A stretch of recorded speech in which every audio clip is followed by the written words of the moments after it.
Mr. President, we exercise our right of reply to one more attempt by the leader of Pakistan to tarnish the image of this august forum by bringing in matters internal to my country and going so far as to spew falsehoods on the world stage.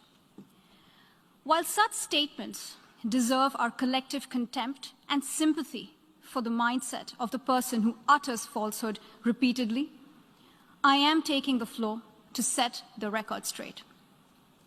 Regrettably, this is not the first time the leader of Pakistan has misused platforms provided by the UN to propagate false and malicious propaganda against my country, and seeking in vain to divert the world's attention from the sad state of his country, where terrorists enjoy free pass while the lives of ordinary people, especially those belonging to the minority communities, are turned upside down.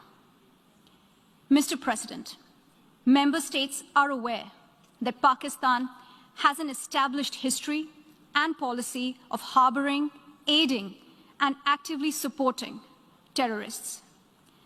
This is a country which has been globally recognized as one openly supporting, training, financing, and arming terrorists as a matter of state policy.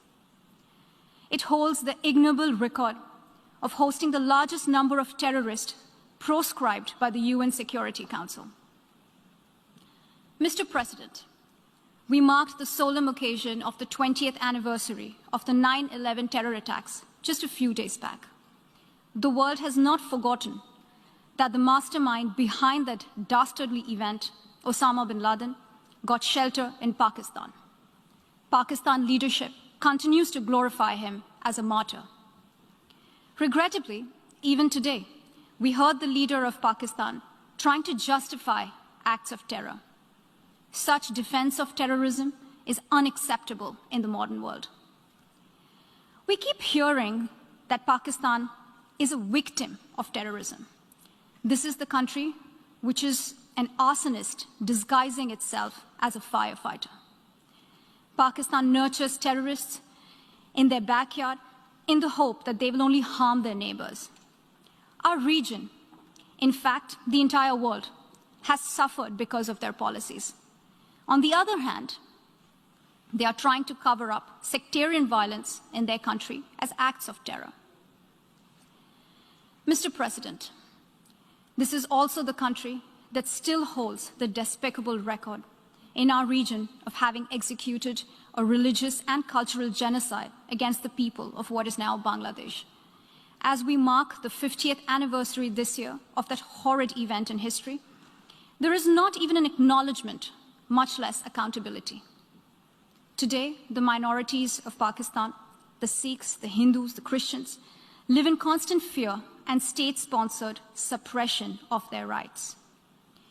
This is a regime where anti-Semitism is normalized by its leadership and even justified.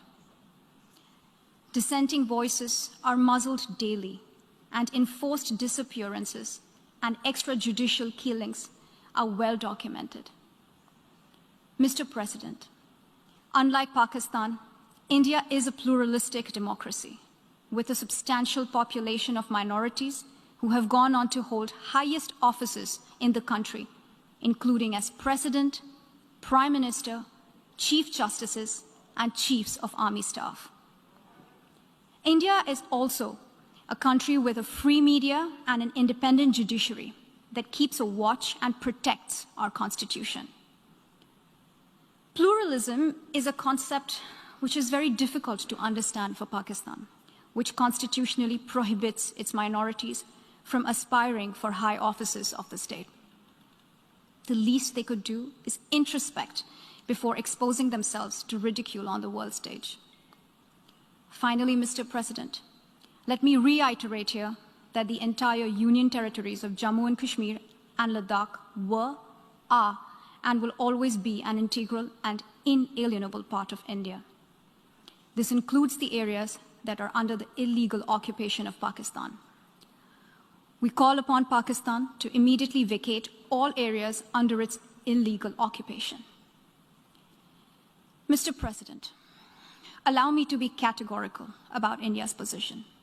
We desire normal relations with all our neighbors, including Pakistan. However, it is for Pakistan to work sincerely towards creating a conducive atmosphere, including by taking credible, verifiable, and irreversible actions to not allow any territory under its control to be used for cross-border terrorism against India in any manner. I thank you, Mr. President.